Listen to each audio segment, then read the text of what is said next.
All right, and we are live, and welcome to another sales chat. This is John Golden. I am Chief Marketing and Strategy Officer at Pipeliner CRM, also Executive Editor of SalesPOP Online Sales Magazine. I'm here in lovely North County, San Diego, in Carlsbad. I'm joined by my colleague Martha, who is in lovely Vienna today. How are you, Martha? Hi, thanks, I'm fine. It's so hot here. Oh, good, good. Yeah. And today our guest is Jeffrey Lipsius, who is the author of this book here, Selling to the Point. Welcome, Jeffrey. Thanks for having me, John. Yeah, and Jeffrey, you're up in Los Angeles this morning, right? Yep, beautiful Pacific Palisades, just south of Malibu. Okay, awesome. All right, well, for those of you who haven't been to a sales chat before, let me explain the format really fast for you. We focus on one subject, 3 questions, one guest, and you can join in it's interactive, so you can join in on Twitter, hashtag sales chats. Martha looks after the Twitter feed and make sure everything runs smoothly. And if you want to catch this later, share it with your friends. It will be available on SalesPOP. All right, so today, as I said, we're talking with Jeffrey, author again of this book here. Good book to check out. And we're really talking about this whole concept of selling to the point. So you have this concept, Jeffrey, about customer decision performance, right? So first of all, explain what that is and why that's important.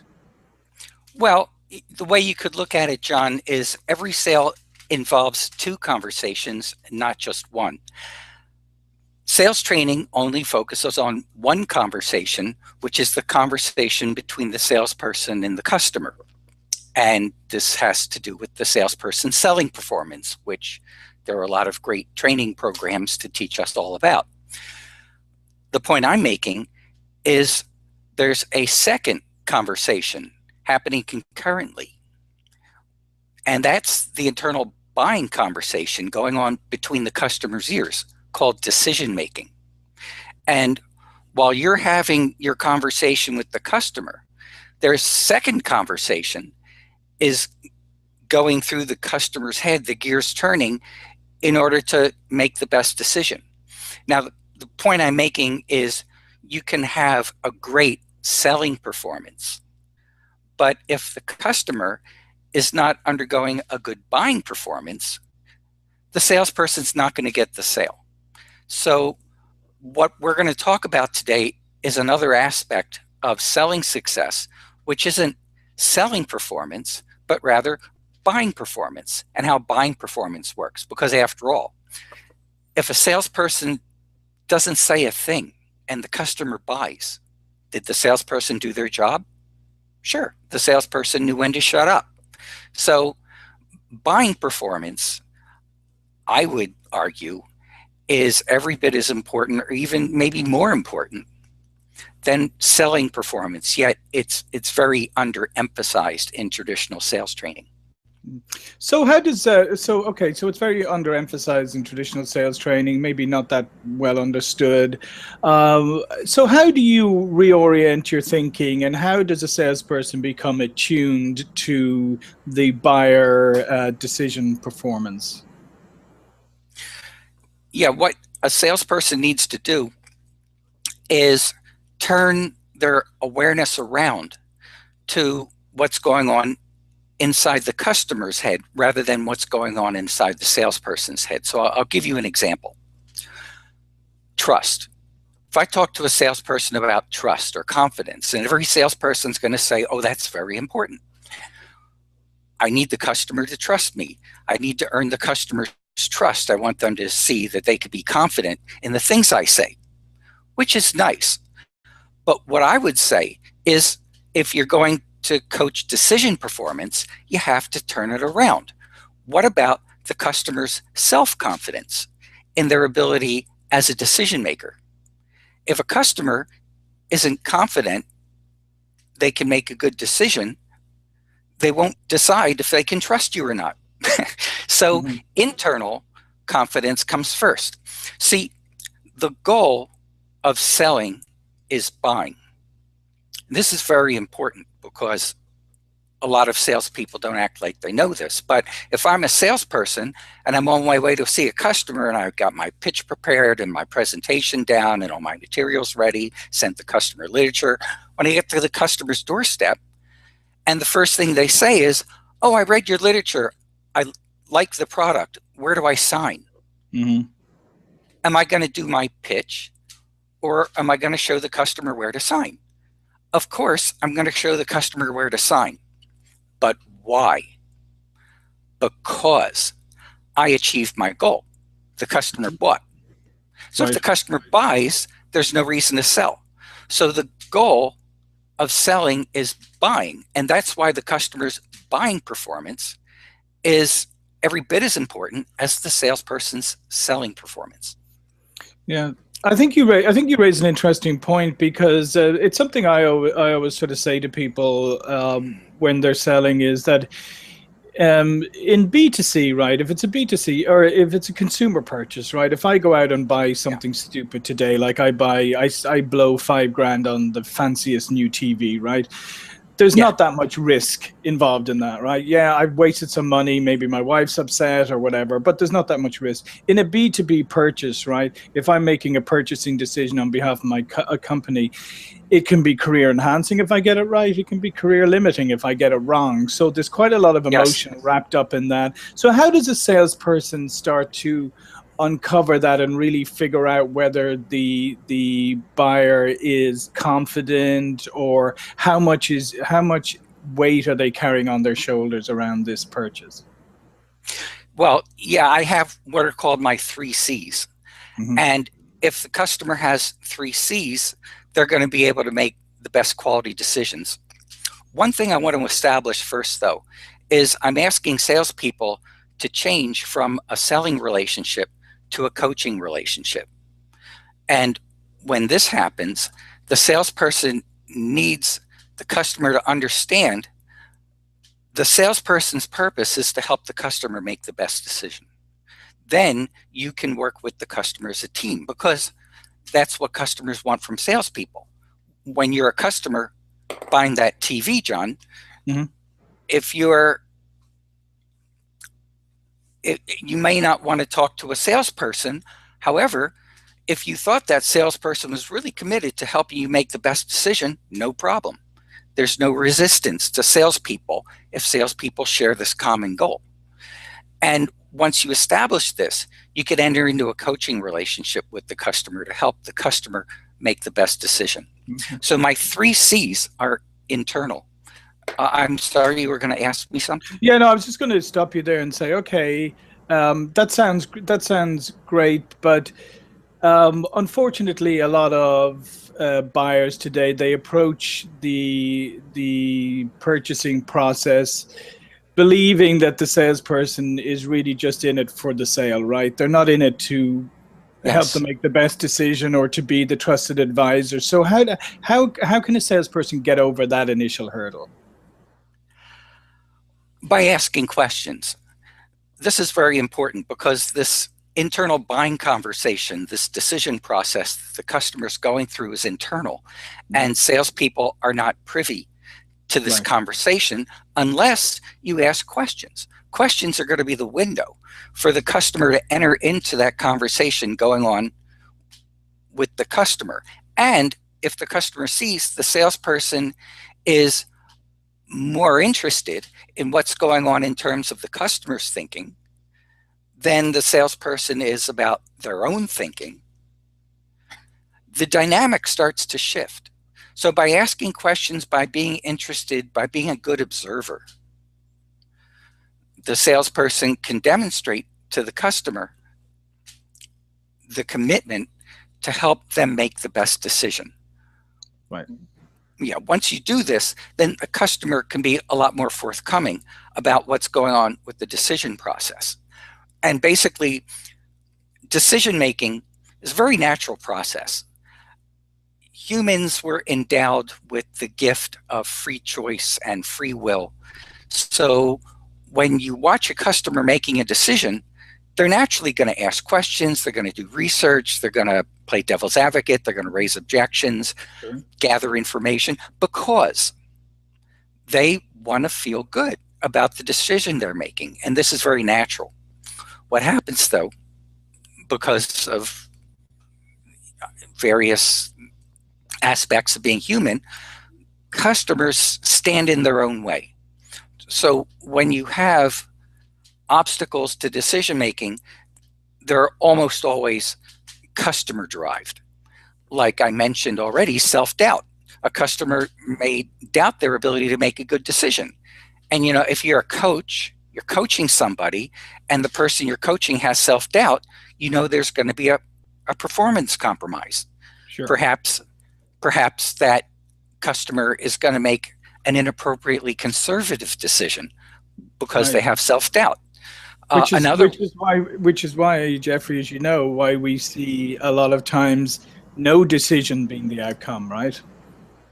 Not even losing to a competitor, losing to no decision. Yes, many times it could certainly be because the customer just didn't trust themselves.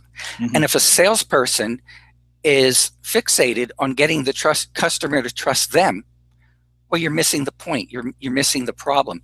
The salesperson can say all the right things, but if the customer has self-doubt, the salesperson won't get the sale. Another one of my C's, what I call clarity, but this is internal clarity. So if I ask salespeople about clarity, do you need customers to have a lot of clarity? And they would say, oh yeah, I need to make sure they understand the features of the product. Well, great. What about internal clarity? Mm-hmm. What about the customer's self-awareness of their goals, of their objectives, of their needs? If the customer doesn't know what they need, how are they going to know how your product's features will satisfy it? So getting customers to be clear within themselves on needs is another important part of decision coaching. So what I want to do is get salespeople to be able to turn their thinking around from what goes on inside of our head in terms of our training, in terms of how we want the conversation to go, whether it sounds like we're going to get the sale or we're not. That distracts us from paying attention to the customer's internal decision process, mm-hmm. which is more important.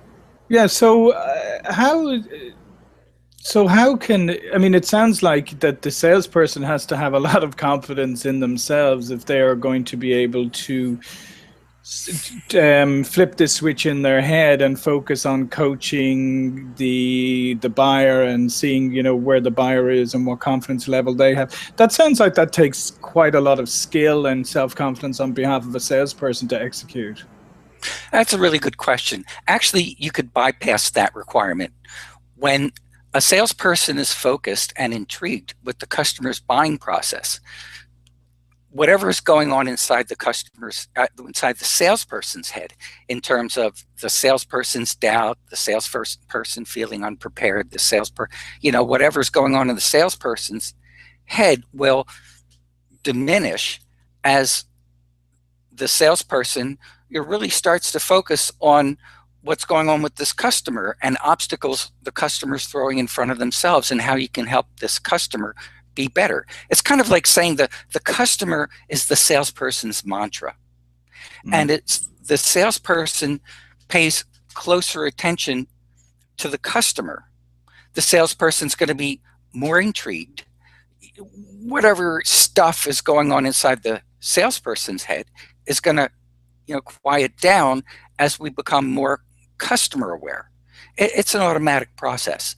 And performance is based on learning, and learning is based on observing. So if we observe customers in a non-distracted way, we become better learners, which makes us better performers. And by the way, one thing about my book is that it's one of the first sales training books that's in the form of a fiction novel. It's a story with a plot. And the reason I did that, John, was because I wanted to show salespeople how you learn from dialogue. So I don't teach the principles, but they emerge out of conversations between the characters, because conversation is the salesperson's learning medium. So by learning, we're able to perform. So how do you persuade, say, a sales manager, right, who listens to this and says, yeah, I get it, but this sounds like this could make the sales process even longer because there's all of this extended conversation going on. How do you persuade a sales manager that that's not the case? Yeah, well, I mean, great question. Everybody has had the experience of saying all the right things and somehow the customer didn't buy, and it seemed like it was the perfect product. And what do? You just can't train a salesperson to handle every situation because the customer is not in that sales training, only the salesperson. So this other aspect is extremely important, and everybody has had that experience and knows exactly what I'm talking about, that at times you're just dealing with people that have a unique decision style, and that's going to affect the outcome. I mean, you could walk in where you're living, downtown San Diego, and you'll see people that you would say aren't the greatest decision makers. And probably as people made decisions, whether it's addictions or whatever, something interfered with the decisions, the priorities these people were making, and you get a unwanted result. As salespeople, we can coach the quality of customers' decisions, just like a coach can improve the quality of an athlete's performance or of a actor or actress's performance. A salesperson can improve the quality of a customer's decision performance. And decision making is probably the number one determiner of the quality of life that we live. So if a salesperson can provide this contribution to a customer, it has benefits, far beyond just getting the sale. So how do you start? So somebody's listening to this and saying, this all makes sense to me. How do you start this process with your salespeople? What are some of the first fundamental things you have to do? As far as the start, I think, of course, just establishing the value of decision coaching and prioritizing the decision process over the selling process. Once that's established, really getting into the tools. I have one that's very useful that I call buying points. Instead of using selling points, which have to do with your product's features, use buying points, which have to do with the customer's needs.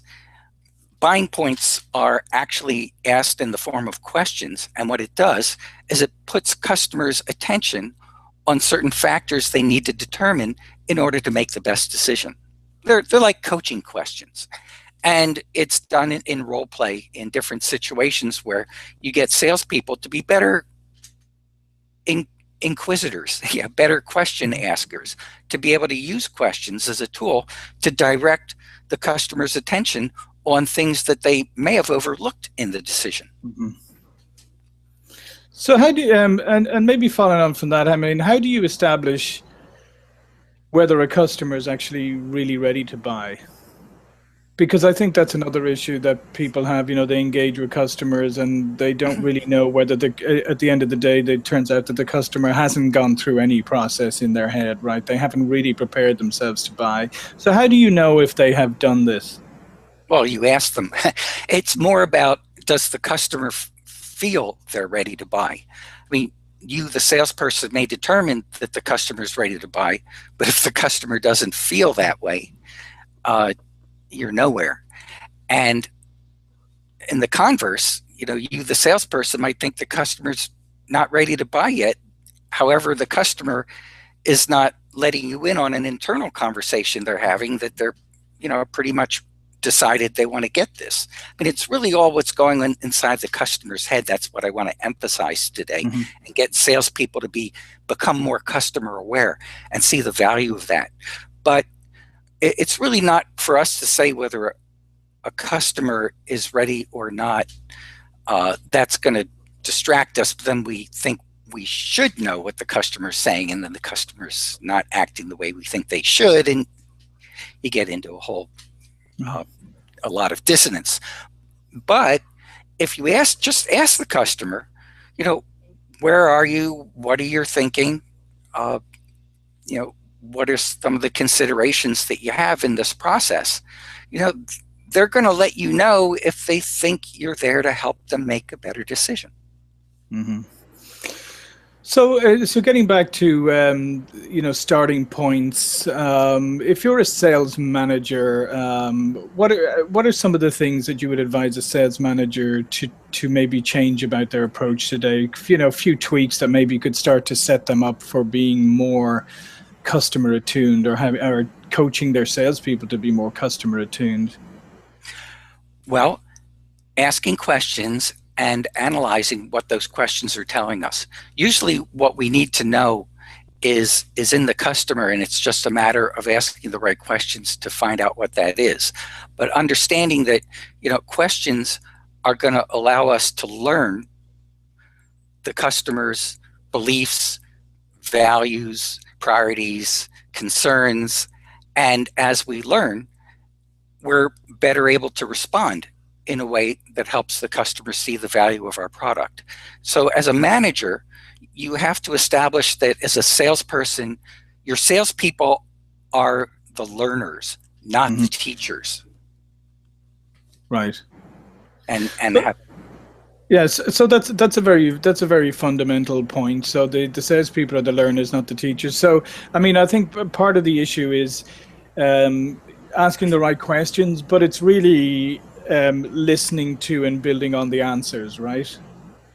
Because a lot of salespeople will ask questions, but they're almost moved on to their next question while the customer is answering it.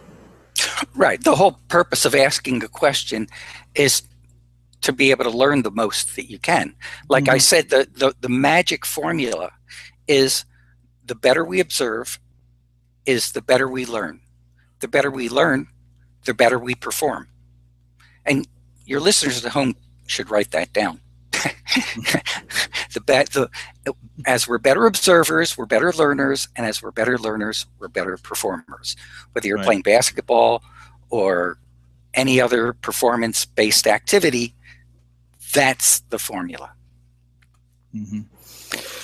So I think part of the problem that we often have is, and here's something that it's always bothered me a little bit about when you do ask good questions. I think salespeople sometimes get nervous when there's silence, right?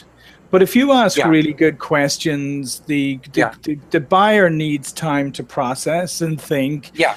So. And the natural inclination of some salespeople is to fill the silence, right? And then you kill the thought process. Yeah. Yeah, that's very true. There's something that I call in my book decision momentum. And it's, like I said, decision making is a natural process and it has a momentum all its own. And really, salespeople have a problem when customers' decision making takes such a momentum that they end up with an answer before the customer has really assessed if the product is right or not. What happens is you get an uninformed decision, which salespeople want customers to avoid making uninformed decisions. But when the decision process takes a momentum on its own, sometimes that happens. It happens all the time with cold callers. You call up somebody and they're ready to hang up on you when they just find out you're a salesperson. Even if you might have the greatest product for them in the world, their decision making that you have nothing to offer has taken such a momentum on its own that they end up hanging up before you get a word in edgewise. So you want customers to take their time. Okay, so Jeffrey, this is great. We are bumping up against the end of the time here. What we always ask our contributors, and here's a question for you. What is one thing you do, Jeffrey, every day to set yourself up for success? What's one tip you could share with our viewers and listeners? Well, I'm a meditator. And one of the things I was talking about, the importance of observation, is being able to see things without distraction.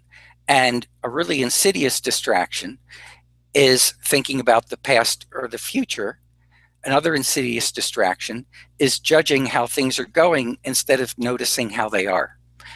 And it's something that's human nature, but thanks to meditating, it's made me a more observant person, which means I'm better able to learn what's taking place and be able to handle it and respond better. If you Google the term appropriate response, you'll get schools of Buddhism, because in Buddhist teachings, this kind of heightened awareness allows the Buddhist priests to respond more appropriately. And so it helps with sales, it helps with my relationships, everything else. And I meditate like I wouldn't go out the door brushing my teeth every day. I wouldn't go out the door without meditating in the morning. Yeah, that's fantastic. Okay, well, listen, this has been a great conversation. So, Jeffrey, do you want to also tell the listeners and viewers a little bit more about yourself, where they can find out more about you? And obviously, we have your book. Your book is in our bookstore on SalesPOP. So if you want to tell people how they can learn more about you and contact you. Absolutely. Thank you. Yes. Well, I have my website, which is the same title as the book, sellingtothepoint.com. You could reach me at jeffl@sellingtothepoint.com. You could reach me at jeffrey.lipsius@gmail.com, and through my website. And then I have a blog that you might enjoy. My Twitter is Jeffrey Lipsius. So many ways to get a hold of me. Great. I'd be glad to have a conversation with anyone further about this too. Yeah, great. Thank you, Jeffrey. This has been a great conversation. You, as I said, this is John Golden from Pipeliner CRM and SalesPOP Online Sales Magazine. My colleague Martha, who keeps everything running smoothly over there in Vienna. Thank you again. Thanks, you're welcome. Okay, and we'll see you for another sales chat very soon. Thank you. Bye. Bye. Bye.